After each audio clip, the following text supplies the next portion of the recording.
851. Go ahead and disregard the checks. We got him at San Jacinto Pacific. Out there. Two friends spent a summer afternoon skeet shooting in rural Pennsylvania.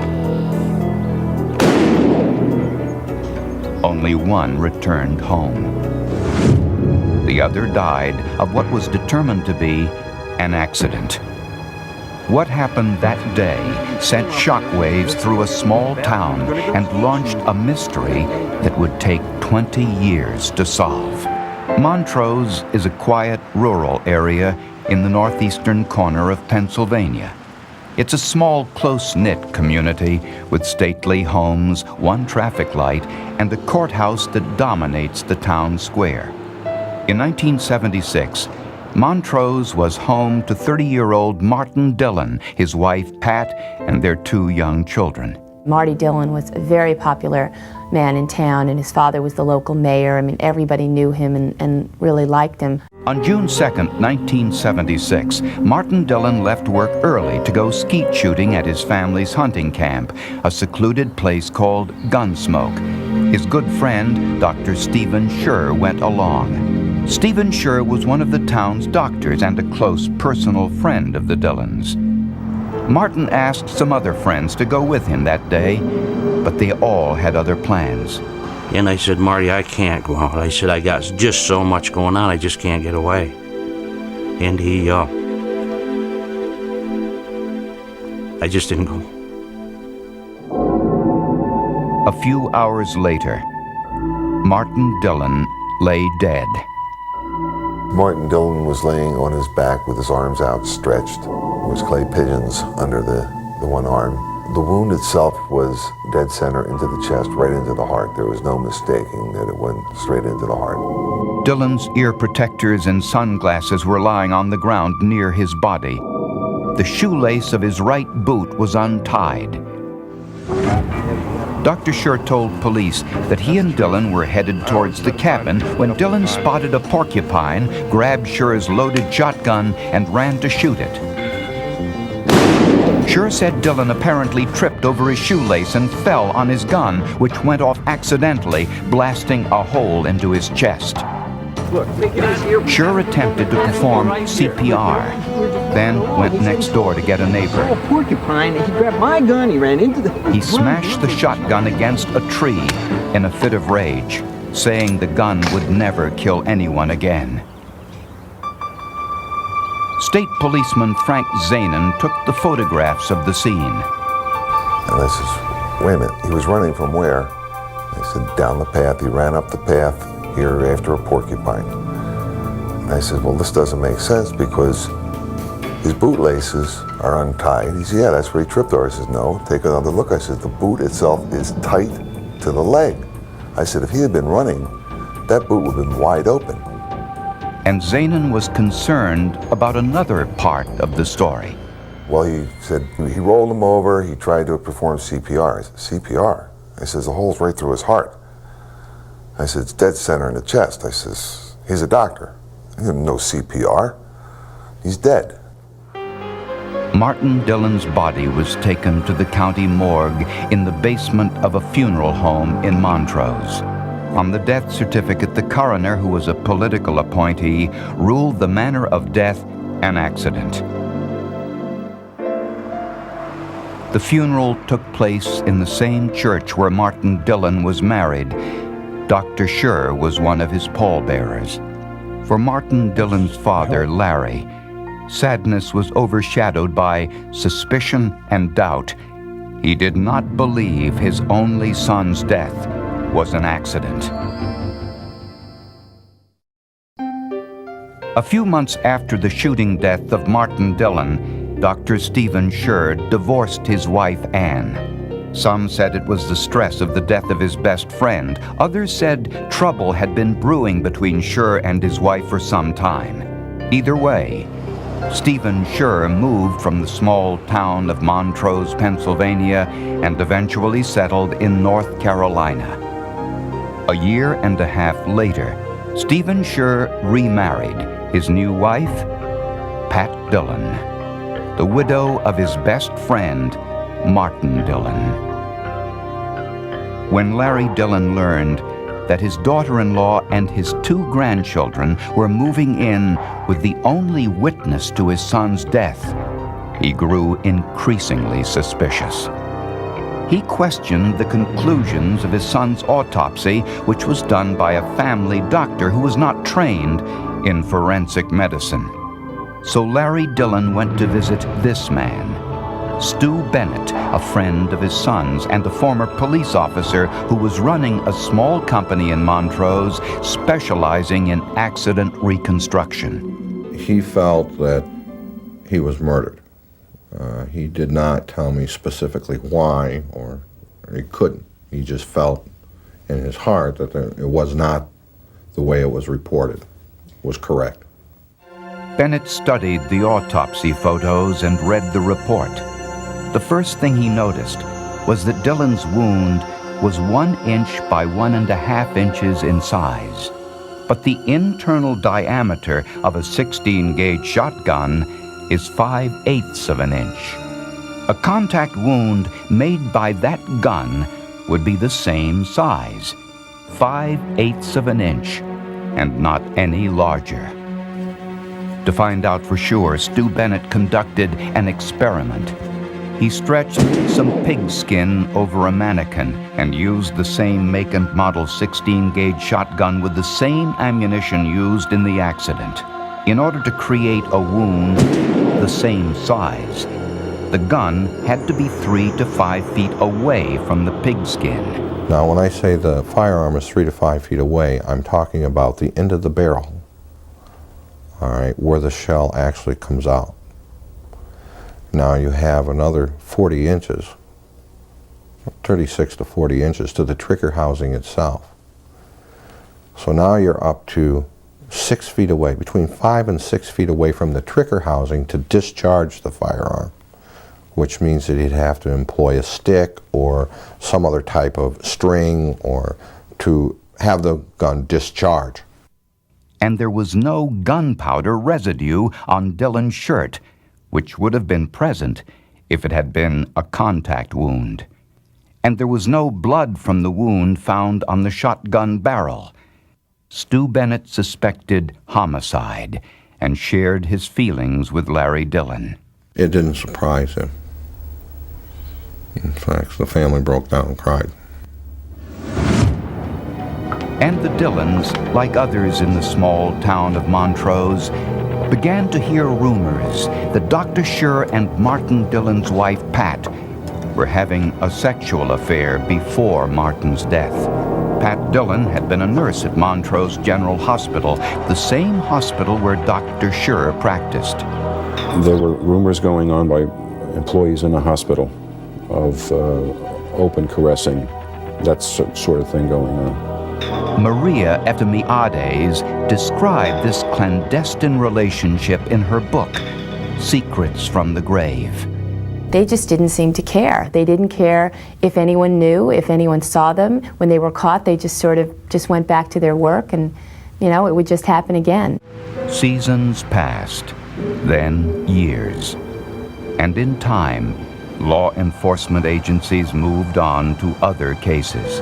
But questions remained. What really happened at Gunsmoke that day in June of 1976? For almost 20 years, those questions remained unanswered. Martin Dillon's parents never gave up their fight to have their son's death reinvestigated. They were convinced that the autopsy was incomplete and the manner of death incorrect.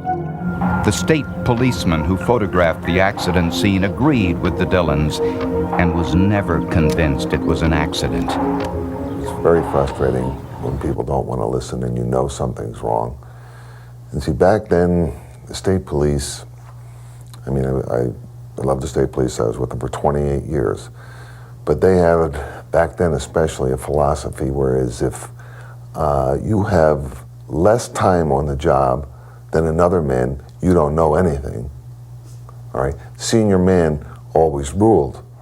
In 1991, 14 years after the accident, Frank Zanin and others helped convince the state police to send the evidence to the FBI lab in Washington, D.C.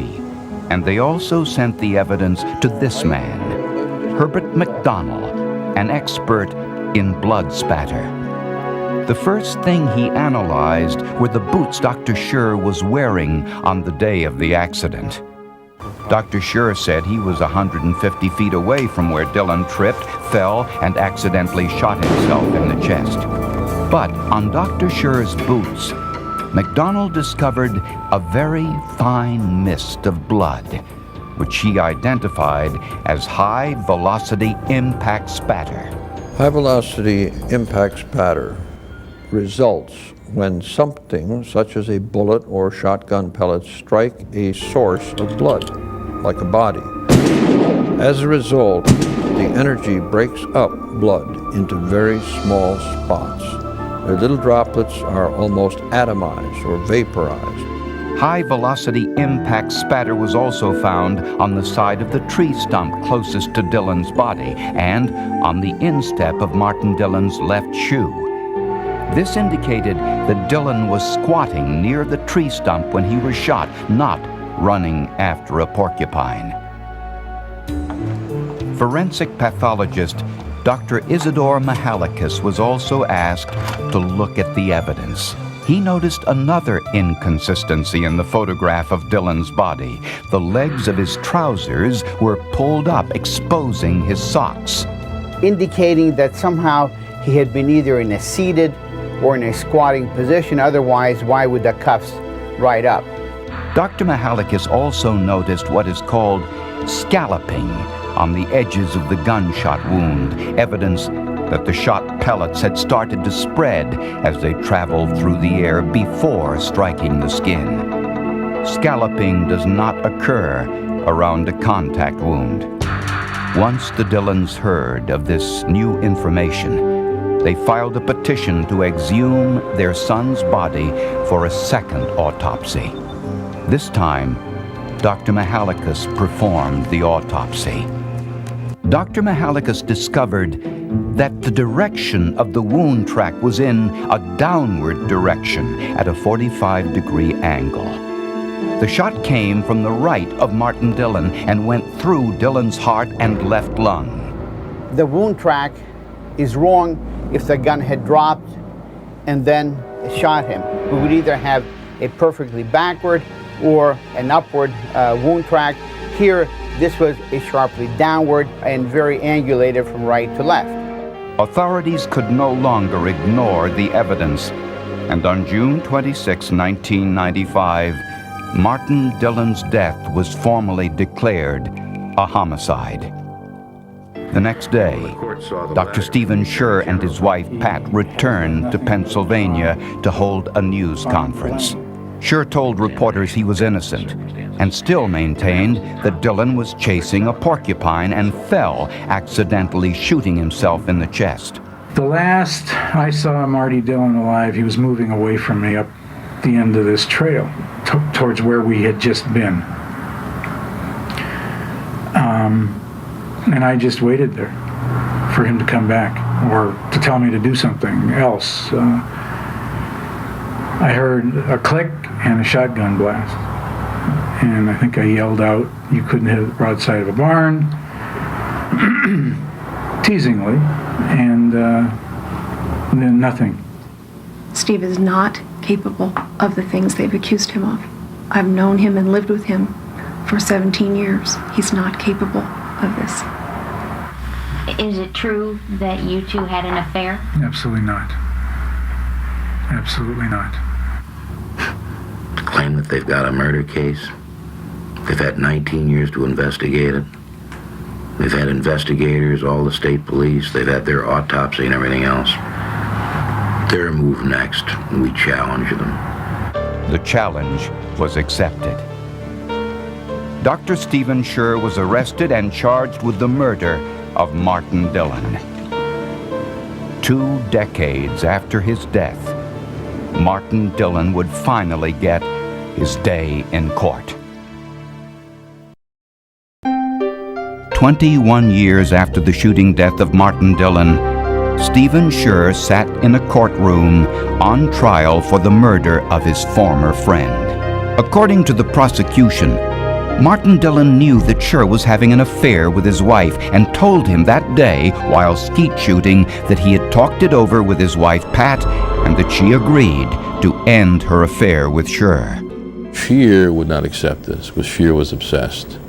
And he said to himself, it's not going to be this way. It's not going to be this way. I'm going to get what I want one way or another, and you have to die.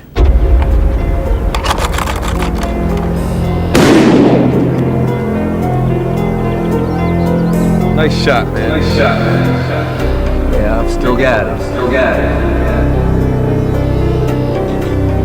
While Martin Dillon was reloading the machine with clay pigeons, Stephen Scher placed special ammunition into his gun,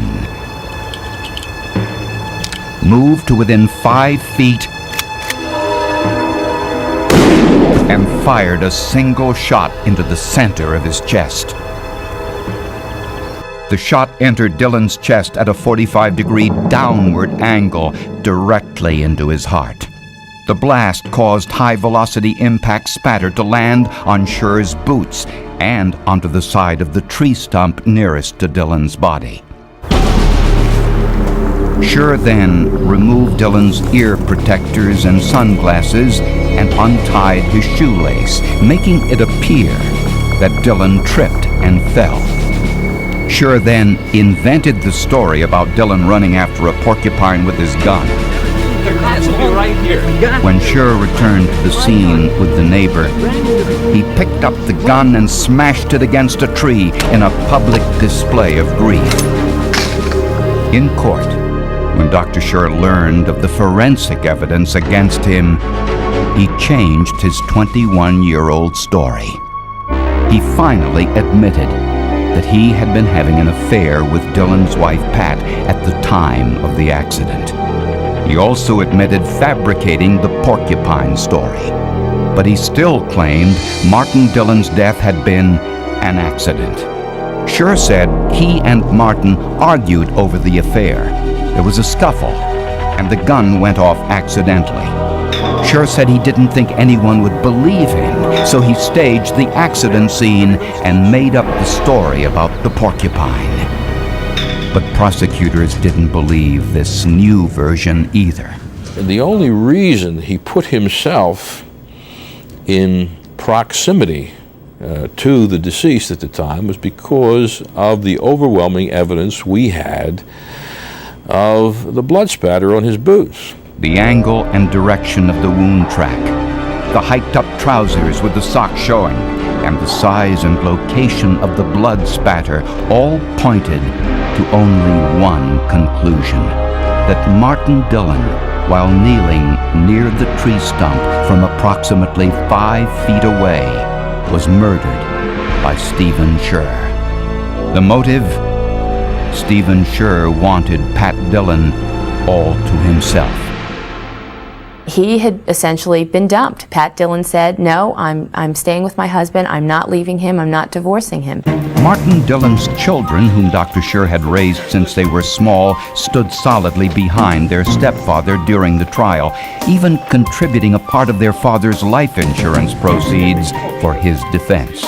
But the forensic evidence was too great. The jury convicted Dr. Stephen Scher of first-degree murder, and he was sentenced to life in prison without parole. It's a case in which originally somebody took somebody's word and believed it and did not look any further, and there was no in-depth investigation done at that particular time. The Dillons had some peace of mind, is what really I wanted to see, was the Dillons relieved of the burden that had been hanging on their shoulders for all those years. And I was happy for them. The verdict was a long-fought victory for the parents of Martin Dillon. Larry, what kind of thoughts went through your mind when that first-degree verdict came back? Were you thinking of Marty? Yes. What kind of thoughts are going through your mind? Well, I really did it for him. Did you ever think this day would come? I've been praying for it. After Dr. Scher spent 20 months in prison, the Pennsylvania Superior Court overturned his conviction. A judge said the state's 20-year pre-arrest delay caused substantial prejudice to his right to a fair trial. In 2002, that decision was overturned. Dr. Scher was retried in March of 2008. A jury deliberated just 2 hours before finding him guilty yet again. He will spend the rest of his life behind bars.